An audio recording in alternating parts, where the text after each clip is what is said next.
ఈసారి ఎవరు ఎమ్మెల్యే కాబోతున్నారు? నా పేరు కొమ్మినేని మౌలేశ్వర, అడ్వకేట్ నందిగామ.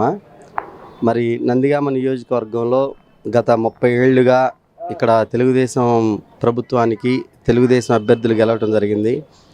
మొట్టమొదటిసారిగా నందిగామ చరిత్రను తిరగరాసే విధంగా మరి 2019లో డాక్టర్ మండితోక జగన్మోహన్ రావు గారు అత్యధిక మెజారిటీతో 10,800 ఓట్ల మెజారిటీతో నందిగామ గడ్డ మీద వైఎస్ఆర్ జెండా ఎగరవేయటం జరిగింది.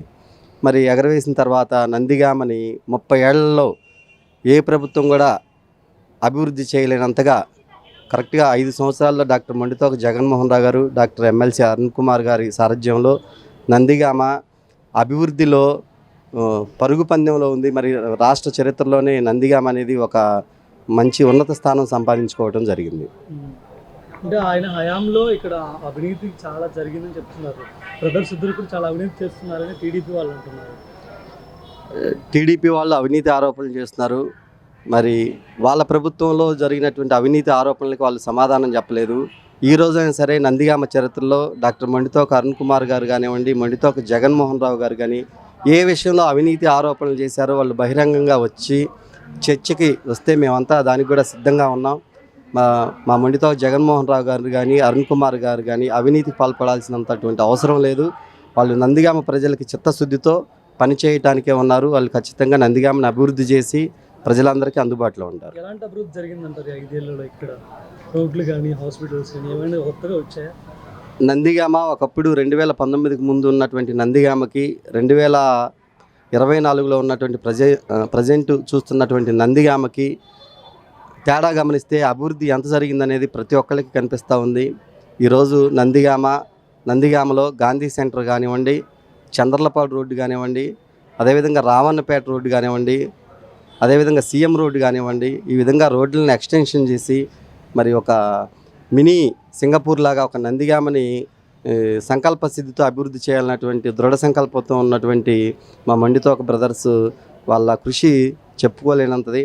అదేవిధంగా నందిగామలో మరి కేంద్రీయ విద్యాలయ అని ఒక గొప్ప విద్యా సంస్థని, సెంట్రల్ గవర్నమెంట్ స్కూల్ని నందిగామకి తీసుకురావటం చాలా చెప్పుకోదగ్గ విషయం. అంతేకాకుండా నందిగామలో మరి 100 పడకల ఆసుపత్రికి శంకుస్థాపన జరిగింది. త్వరలో అది కూడా పూర్తయ్యి ప్రజలకు అందుబాటులో వచ్చిందని చెప్పి మేము ఆశిస్తున్నాం. ఇక్కడ మండితోక బ్రదర్స్లో అరుణ్ కుమార్ గారే చక్రం మొత్తం తిప్పేది అంటున్నారు. మండితోక అరుణ్ కుమార్ గారు చక్రం తిప్పినా డాక్టర్ మండితోక జగన్మోహన్ రావు గారు అన్నింటిలో ప్రజలకు అందుబాటులో ఉండి ప్రజలకు సేవ చేస్తూ ఉన్నారు. వాళ్ళిద్దరూ బ్రదర్స్ కాబట్టి పార్టీ విషయాల్లో ప్రజలకు అందుబాటులో ఉండే విషయంలో ఇద్దరూ కూడా చేదోడు ఆదోడుగా మాట కలుపుకొని ప్రజలకు అందుబాటులో ఉండి సేవ చేస్తూ ఉన్నారు. డాక్టర్ గారు ముఖ్యంగా ప్రజలకు ఎప్పుడూ అందుబాటులో ఉండి నిరంతరం ప్రజల్లో ఉండేటువంటి మనిషి. మరి అరుణ్ కుమార్ గారు పార్టీ వ్యవహారాలు చూసుకుంటూ ముఖ్యమైనటువంటి విషయాలను ఆయన చూస్తూ ఉంటారు. అంతేగాని డాక్టర్ గారిది ఏం లేదనే మాట అవాస్తవం. అంటే జగన్ గారు ఒక ఛాన్స్ వల్ల వీళ్ళ ఆ మాన్యూలోకి జగన్ మాన్యూ వల్ల గత ఎన్నికల్లో గెలిచారు తప్ప వీళ్ళకి ఇక్కడ ఇంకా చెప్పాలంటే అంత సీన్ లేదు. ఈ ఎన్నికల్లో ఖచ్చితంగా వీళ్ళకి గెలవరు అని చెప్పి వీళ్ళు ప్రత్యర్థిగా ఉన్నామంటున్నారు. సరే, జగన్ గారు ఒక ఛాన్స్ అని అడిగిన మాట వాస్తవం. ఒక ఛాన్స్ ప్రజలందరూ కూడా జగన్మోహన్ రెడ్డి గారికి, డాక్టర్ మండితోక జగన్మోహన్ రావు గారికి ఇచ్చారు. మరి ఆ ఒక్క అవకాశాన్ని ఉపయోగించుకొని నందిగామని, రాష్ట్రాన్ని ఎంతో అభివృద్ధి పదంలో నడిపించారు. కాబట్టి ఇవాళ మళ్ళీ ఓటు అడగటానికి కూడా ధైర్యంగా ముందుకెళ్ళి ప్రజల్లోకి వెళ్ళి 175కి 175 సీట్లు సాధించాలనేటువంటి దృఢ సంకల్పంతో జగన్మోహన్ రెడ్డి గారు ఉన్నారు. అందులో భాగంగానే నందిగామ కూడా ఖచ్చితంగా డాక్టర్ మండితోక జగన్మోహన్ రావు గారు ఇక్కడ వైసీపీ తరఫున 100% గెలుస్తారు. ఎన్ని సీట్లు వస్తాయి, ఎంత మెజారిటీ వస్తుందంటారు గత ఎన్నికలతో పోల్చుకుంటే? గత ఎన్నికల్లో డాక్టర్ మండితోక జగన్మోహన్ రావు గారికి 10,800 మెజారిటీ వచ్చింది. ఈసారి ఖచ్చితంగా 20,000 పైచీలకు ఓట్లతో డాక్టర్ మండితోక జగన్మోహన్ రావు గారు విజయం సాధిస్తారని చెప్పి ఆశిస్తూ ఉన్నాం. అదేవిధంగా సార్, ఒక అడ్వకేట్గా పనిచేస్తున్నారు మీరు. ఈ మధ్య ల్యాండ్ టైటిలింగ్ యాక్ట్ అని చెప్పి రాష్ట్రం చర్చ నడుస్తుంది. అసలు ఏంటి యాక్టు, ఇప్పుడెందుకు తెర మీదకి వచ్చింది, అసలు వాస్తవాలు ఏంటి యాక్ట్కి సంబంధించి? యాక్చువల్లీ ఈ ల్యాండ్ టైటిలింగ్ యాక్ట్ అనేది గతంలోనే ఐరోపా వంటి అభివృద్ధి చెందిన దేశాల్లో ఈ యొక్క యాక్ట్ని అమలుపరచడం జరిగింది.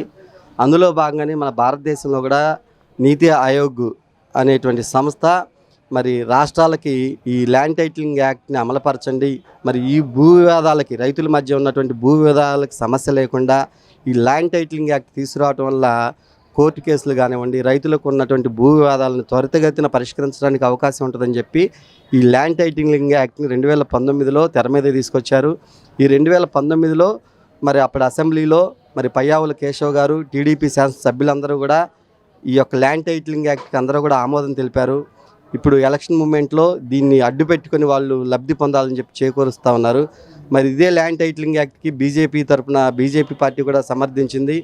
మరి అదేవిధంగా దాని గురించి టీడీపీ శాసనసభ్యులు కూడా ఆ రోజు 2019 జూలై 29న అసెంబ్లీలో టీడీపీ శాసనసభ్యులు అందరూ కూడా దీనికి ఆమోదించడం జరిగింది. ల్యాండ్ టైటిలింగ్ యాక్ట్ అనేది ఒక గొప్ప చట్టం అని చెప్పి వాళ్ళే మాట్లాడినటువంటి మాటలు.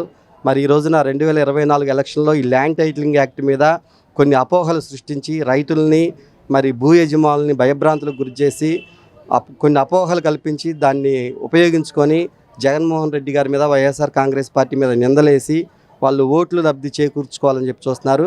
కాబట్టి ప్రజలు అవన్నీ నమ్మే పరిస్థితిలో లేరు.